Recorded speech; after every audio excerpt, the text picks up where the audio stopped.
Okay, guys, so I was literally locked out of even starting this video, and I've noticed a lot of weird things going on with the channel where basically the thumbnails will start and be super grainy. And there's all these little issues. And then, of course, today, my subscriber count came up as not being able to be calculated on the actual program. So, super fun. You know, when you use somebody else's platform like YouTube, you always got to wonder what's going on in the background. But let's get to this. Um, Here's the bottom line. I went back and started to revisit the things that I was talking about a year ago, a year and a half ago, 2 years ago. And if I'm sweating a little bit, it's because the AC is not working and there's like 10 lights on me.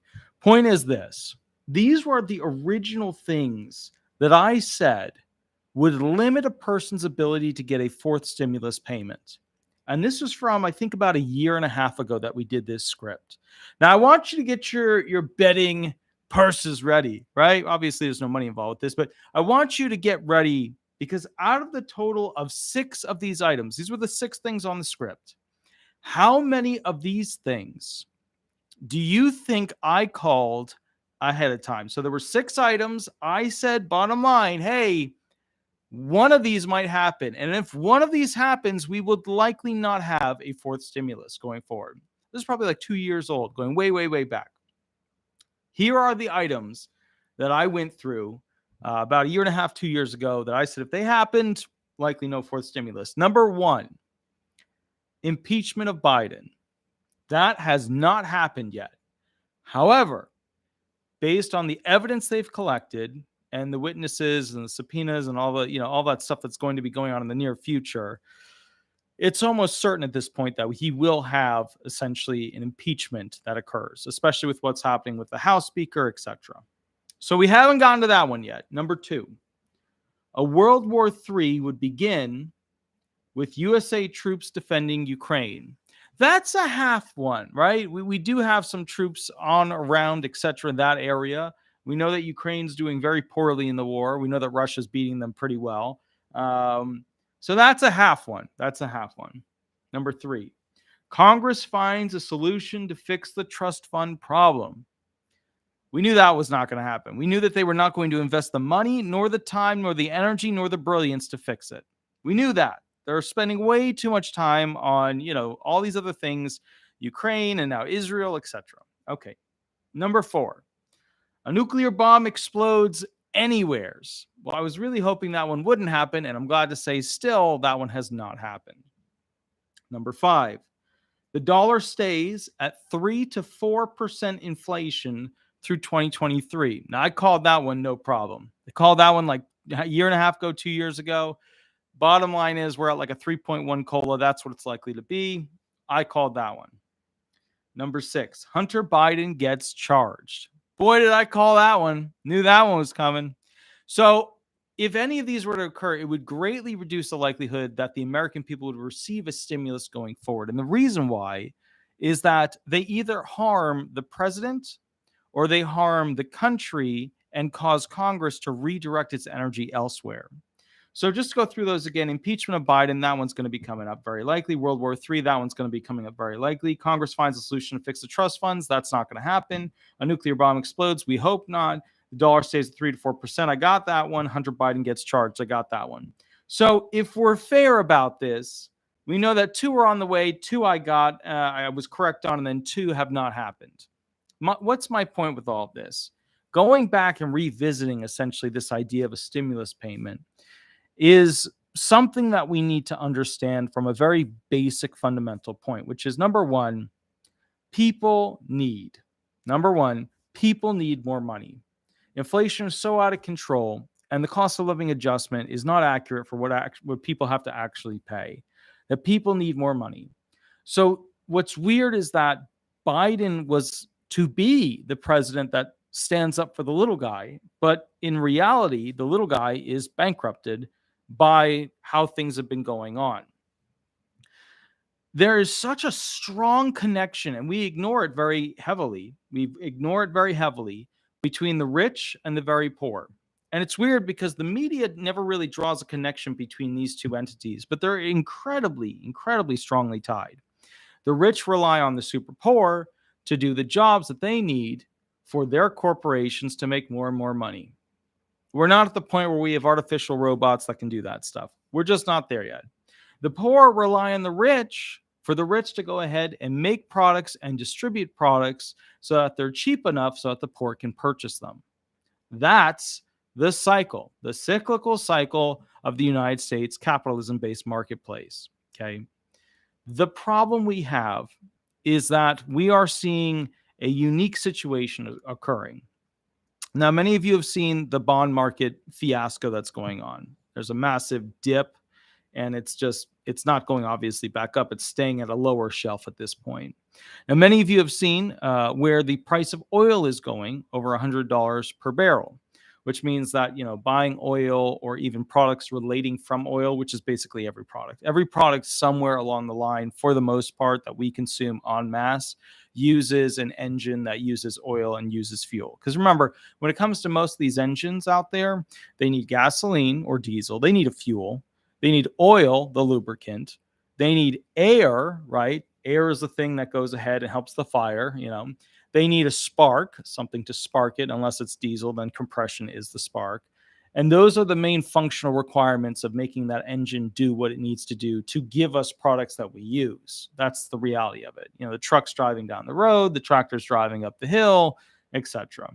So the point here that I'm getting at with this whole situation is we are very focused on alternative nations, but these nations basically are not going to fix our mass poverty that we have in this country. There are things President Biden could do to immediately make things better. And that is to basically go ahead and do a trust fund or do a stimulus payment for Social Security recipients. Okay, whether you're in the field where you're batting for retirement, or you're in the field and you're batting for disability benefits or SSI benefits or whatever, having that is incredible. So let's say, number one, doing a stimulus towards those who are on Social Security benefits, incredibly important. Number two, something he could do that would be relatively straightforward and easy would be to give the actual right of Social Security benefits to the American people. Many of you now know from the prior two videos that I've done that Americans don't actually have a right to these retirement benefits, disability benefits, etc. And the reason why is the Supreme Court ruled that Congress needs to be able to reduce them or change them at will as a result of changing markets. So when they feed you this, we want to keep the promise. We've never not kept the promise. That is de facto, at its base, in its primary form, a lie. It's a lie because they've had to change Social Security benefits over and over and over again. And as a result of that, you keep having a different type of, benefit receipt. So instead of you getting the maximum that you were supposed to get from the original program, you keep getting less and less and less. And you can't sue them for the most part because you don't have a physical right to those benefits in the same way you would if it was a private benefit. Like if you put your tax money in and then they put it on a little account and that little account had your name on it and it was a private account. Now, the reason we don't allow them to do private accounts for the most part is we don't really trust the private market, which is weird because the private market makes tons and tons of money. And the U.S. special bonds market is crap, doesn't make much money. So we put all this money into it. They turn it around. It barely gives us much back. And then at the end of the day, that's what we get, a failing trust fund system. So Biden could do a stimulus for essentially the Social Security recipients. He could go ahead and give the right of Social Security benefits. That way we would have the right to sue the federal government if they reduced or did not go ahead and fund the trust fund to make sure that it continued to deliver the promises of what it was supposed to, even if it's just the promises of what it would give you now. Because remember, back in the day, right, there were better options to this system, and they've continued to reduce and reduce and reduce what you get. Remember, back in the day, your retirement benefits could not be taxed until the 80s. Then 50% could be taxed. A couple of years later, then 85% could be taxed. It was a shit deal. It was a shit deal that everybody went along with because, just to be fair, the trust funds were failing. Now, what do you think is going to happen in the next couple of years when there's a negotiation? If you get in another Democrat, right? You get a Biden, or if he's impeached and it actually goes through, and you get like Newsom, right? That's the main alternative, right? It's going to be a Biden v. Trump, and if that doesn't work, it'll be a Newsom v. basically, DeSantis. That's what we're looking at. So, bottom line is this: if we have Democrats in the White House, we're going to get 4 more years of nobody screaming bloody murder. Because that's what happens, right? When the Democrats are in, you don't see as much complaining. You don't see as much whining and bitching and damning and how could they. When the Republicans are in, oh man, the Democrats are like a swarm of locusts on top of them, just beating them and beating them and beating them. The Republicans have never been good on the offense. They've always been on the defense. Just, it's not even their choice. They just always get stuck on defense. So as a result of that, I have to say, weirdly, we would see more Social Security reform likely under Republicans. It just would be very crappy reform where, they change the age to be where you have to be older. You'd have to put more money in, live longer, have less time while you're retired. So we would see this crap reform that the Democrats would be attacking them on. So one of the things I would like to see, and I think it's actually one of the most powerful things that we could have with Social Security benefits, is that if the president backed a bill that said the American people who paid in their money have a right to their actual Social Security benefits, that would be something I'd like to see. And remember, the Supreme Court has already ruled on this. So Congress would have to come out and agree in the House and the Senate and the White House all together, the great trinity, to go ahead and approve this. Because otherwise, if it's just like, if it's just one of those things where basically, the president comes out and says, hey, I'm going to do, an official order. And this order is, an executive order. Yeah, everybody has to follow that. It's probably not going to be upheld when it comes to the Supreme Court. Okay. So bottom line is this. I just want you to understand that that's probably the most powerful thing that Biden can do, even more powerful than stimulus at this point. Now, what do I foresee happening into the future when it comes to the stimulus payments, things like that? First off, okay, let me just hold on. Just texting somebody. First off, we need to ask ourselves, is there going to be money? Is there going to be money? We're 33 trillion in debt. We've spent so much from basically the whole situation with COVID. We're spending and sending lots of money and resources and military gear over to, of course, Ukraine, who's getting its butt kicked, and Israel, who will kick the butt of Palestine. So the bottom line is there going to be money available? Is there going to be enough to actually do a stimulus? Absolutely not. All right, so we know the money isn't there. So that's number one. Number two, is it in the budget already? We know it's not. Cool. We know the forecasted plan for the budget to pay the American people isn't there. So we know a fourth stimulus ain't coming in that regard. Then the next question is, okay, is there anything politically that should push the existence of this? Like another COVID situation, another this or that. You want my honest opinion? If COVID happens again, they will not give us another stimulus. There might be particular states that like really participate in the COVID extravaganza, but those states might have a state-based, thing. It will not be a federal-based across the board boost. Okay. So bottom line is this. Okay. So now Oklahoma Freedom said something. I just want to clarify what they said. Oklahoma Freedom said, Trump just said he would do nothing with Social Security. He won't stop it or touch it.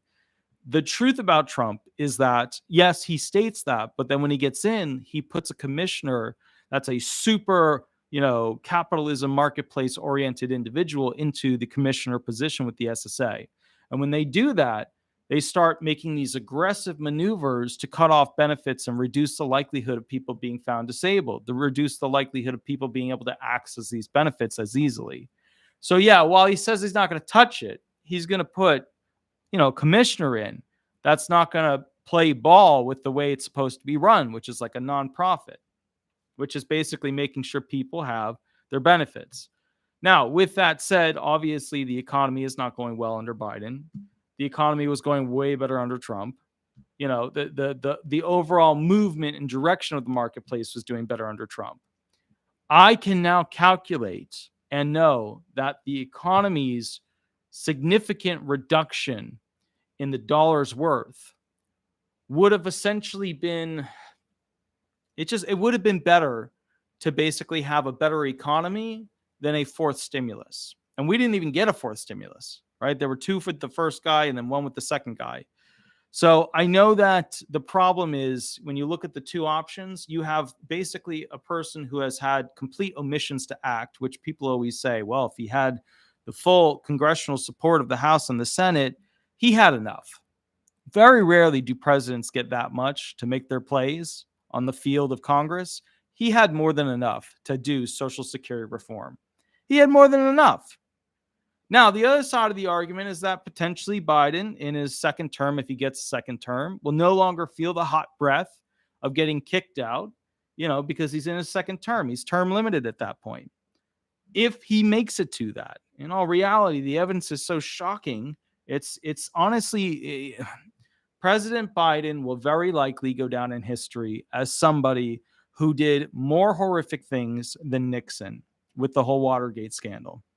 Obviously we can't compare Biden to Bill Clinton because we know what Bill Clinton was up to. We know what was happening. We have a very good understanding what the definition of his is.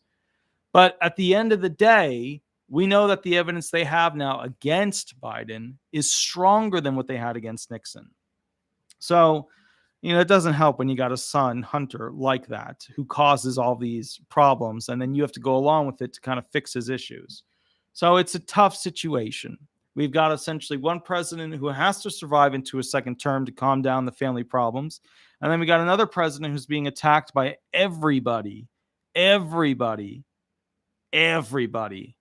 who basically was better at running the country when it comes to economic means, when it comes to oil, when it comes to the future products, when it comes to future thinking of defense, etc. Some of you guys will say, no. Look, who was more of a military president? Obviously not Biden. Obviously not.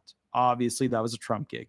Who is a better economy president? You'll say, oh, he spent money. But he spent money and he spent it well. And we were becoming our own unit. We made in-house. We had our own raw materials. We were starting to cook again. We were starting to make stuff in this country that we could actually sell to other countries and really start to profit. We started to question why we were giving so much money to all these different people. We started to question why we had over 800 military bases in 70 other countries. Versus Biden. Biden's kind of like, he's an omission president. He's not doing a lot of actions. He's an omission president. And some of you will argue against me on that. And that's fine. You can. I'm not saying he's a terrible, horrible person. I mean, there's some legal issues that I have, obviously, with what he's done.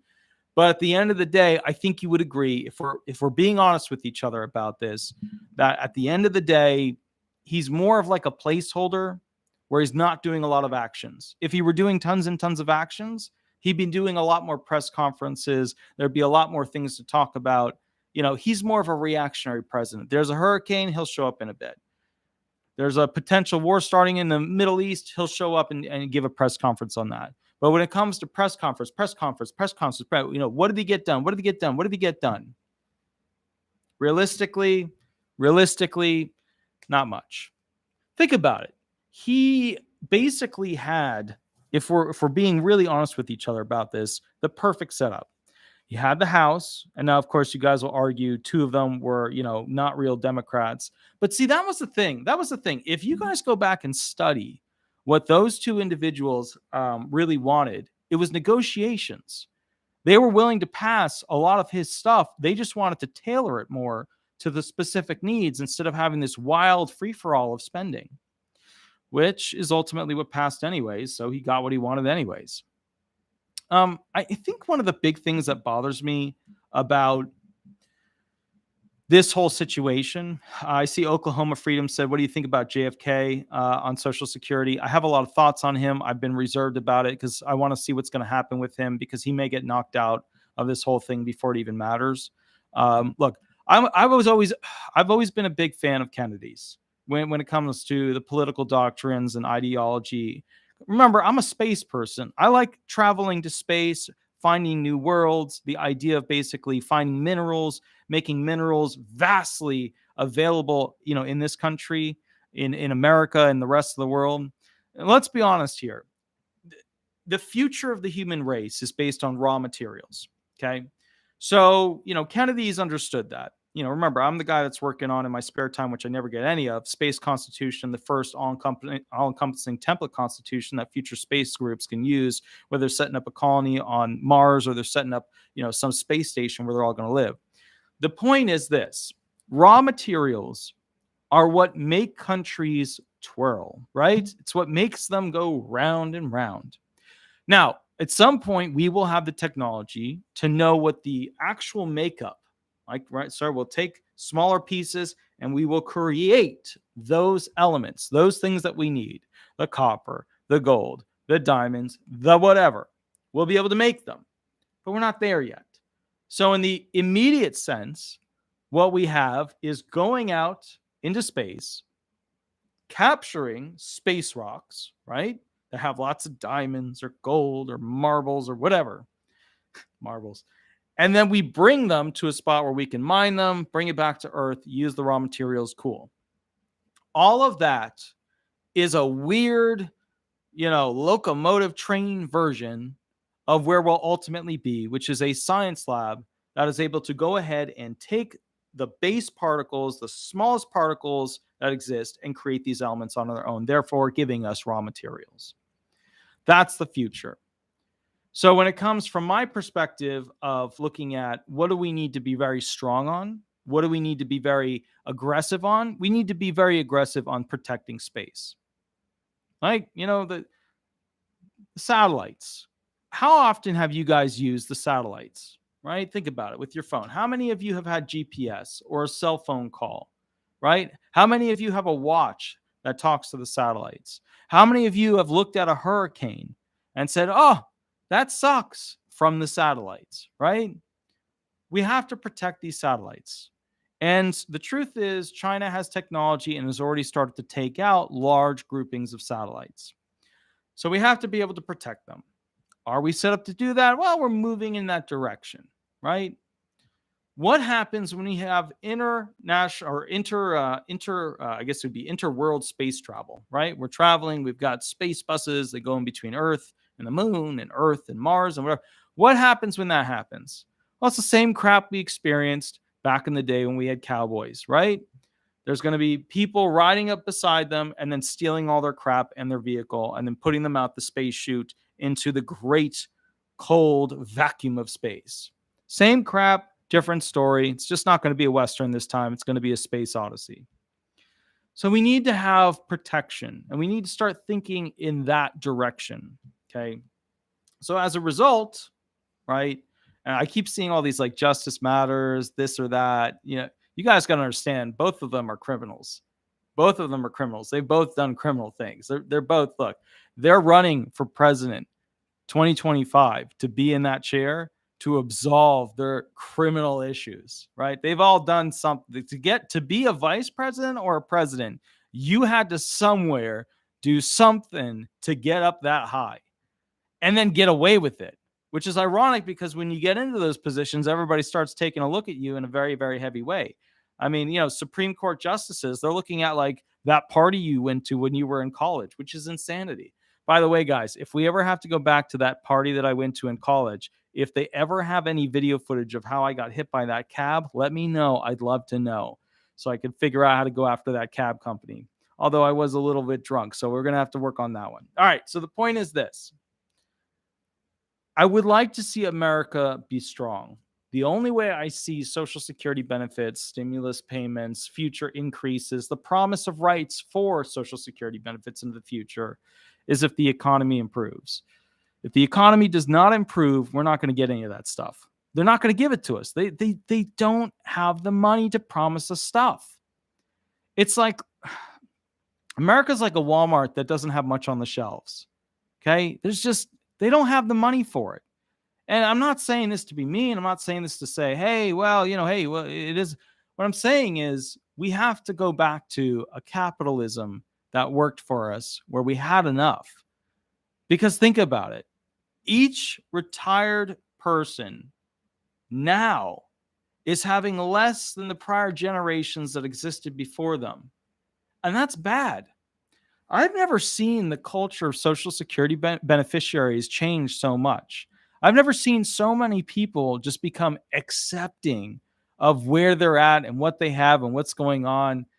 I've never seen it, but I'll tell you this. People who have to go into Social Security benefits, the biggest sad thing that I see is this de-evolution of respect for themselves, this loss of a future where they could actually have or be or want something really cool. You know, their hobbies are watching TV, not going and experiencing beautiful places. I mean, now if they're vets, you know, like people always tell me, like, I see a bunch of people on Social Security benefits that are RVing all over the place. You see veterans with a VA check and an SSA check RVing to places. You don't see regular Social Security recipients, for the most part, doing that unless they were an owner of a company and the company did very well and then they sold it. Okay. So the point I'm getting at is, with all of this, going back to stimulus payments, the original idea, where I foresee things going is that we're going to have a Bill Clinton moment in the future. President Biden will go through an impeachment, just like Bill Clinton did. When the impeachment occurs, right, all Social Security reform will be thrown off the table, because then President Biden will want to punish all of those Republicans who did this to him. Same thing happened with Bill Clinton. They had a huge plan, they had a huge fix, never got implemented because he was impeached for his Oval Office endeavors. That I see happening within the next 6 to 9 months. So remember, hold me to it. 6 to 9 months from now, you hold me to it. Say, hey, Attorney Walter Hnot, remember when you said blah, blah, blah, blah, blah, blah, blah? Hold me to that. I think that's what's going to happen. Another thing that I think is going to happen is that there's going to be more smaller country interactions. Not that Israel is small.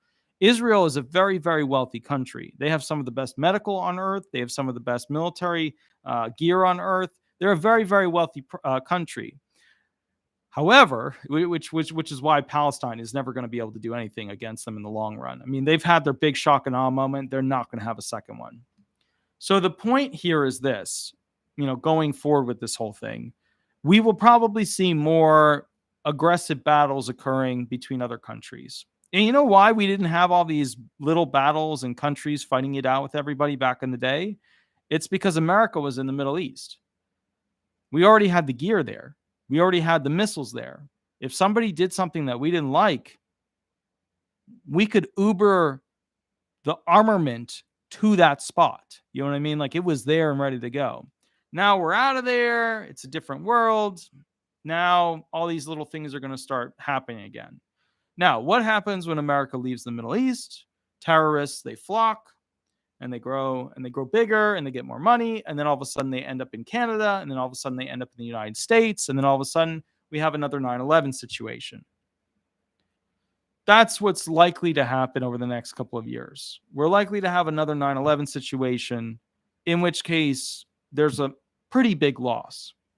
Now, you might be saying to me, well, why would you say that? Why would there be another 9/11 situation? Well, when you have terrorists who hate the culture of a country, and you basically have significant amounts of individuals in this country who also hate the culture of this country, then you have something that can really, really become something scary. Remember, back in the day, and then this is the really interesting part. The Supreme Court ruled that we don't have a right to our Social Security benefits. Right? We could pay it in, and then they could tell us for whatever reason they passed that they're not giving us our benefits.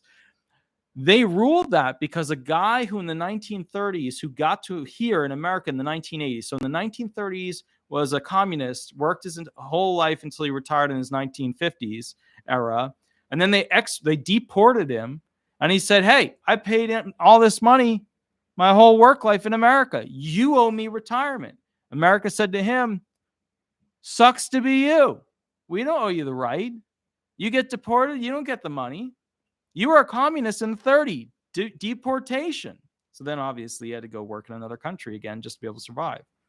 So my point to you with this is, what I think is interesting is that history just keeps repeating itself over and over and over.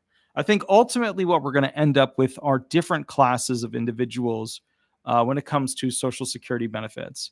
You're going to have classes of individuals who paid into the government system. You're going to have classes of individuals who paid into a private system. You're going to have classes of individuals who have paid into nothing, which we already kind of have, which are, of course, going to be the SSI people. But America, I think we can all agree, has lost the advantage that it had after World War II, which was we didn't have a bunch of buildings destroyed. We were a mass capitalism, centric, country. We could build whatever we wanted. We could make whatever we wanted. We had all this raw material. We're not that anymore.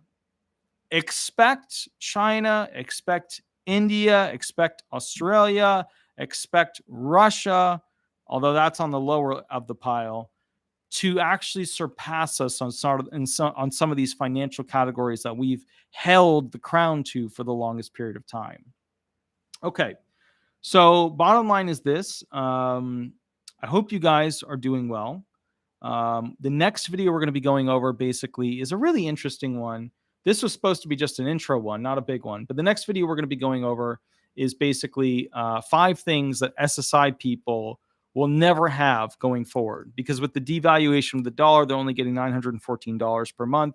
They're never going to be able to have these things. And I want to do this because I want to shine a light specifically on why we are basically having this program that causes mass poverty in this country. Some will argue that giving people $914 a month is the opposite of mass poverty. I would argue that basically we could probably do a little better because it takes at least $1,500 to have a basic life in this country.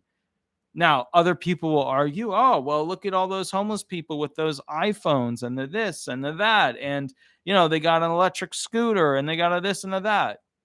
How did they get those? Well, usually the way they got them is by working under the table, or a family member buys it for them, or they could have potentially done something criminal to obtain it, whether it's stealing or trading services, the whole schmutz. So the point is, I get it. But my counter argument to all those naysayers and I hate this and SSI is that and blah, blah, blah. My counter argument is, who buys all the crap that we need bought to make this whole marketplace of America work? Think about it. People get checks on certain days of the month. What happens to Publix and Walmart and Aldi's? What happens to ShopRite and Trader Joe's? Although not so much Trader Joe's. What happens to those places when the checks get paid on that day? Buying. SSI people are the great tool of our marketplace economy because poor people get money and they spend it because they need to buy things to survive. They keep the wheels of the great economy greased. That's the reality of it. Okay. You get rich people, you give them more money, it sits in the bank somewhere until they spend it on a yacht or some other investment. We hope that would give more people jobs. All right. Anyways, guys, Shaquille Oatmeal. I love Aldi's. Aldi's has some really good chips. They have some really good chips. If you guys don't know what Aldi's are, if you're from a different part of the country or whatever, Aldi's is like the poor person's version of Walmart. I know Walmart was like the poor person's version of like shopping, but Walmart's actually kind of pricey now. So Aldi's is like the cheap version of Walmart. So anyways, guys, I will catch you guys at the next video. I hope you have a wonderful, wonderful day. Please remember to like, please remember to subscribe, and I will catch you at the next video. I was going to go live tonight on Facebook. I'm just too tired to deal with because here's what will happen. I'll start the video. I'll go about 5 minutes in and then the thing will collapse. We're going to try and do it next week on Tuesday. But for right now, I'm just doing the YouTube thing because it works better. The system, the program, all that stuff, it works better. I'll catch you guys in the next video. Give me about 5 minutes and we'll go from there. Thanks so much. All right. Bye-bye, guys. Bye-bye.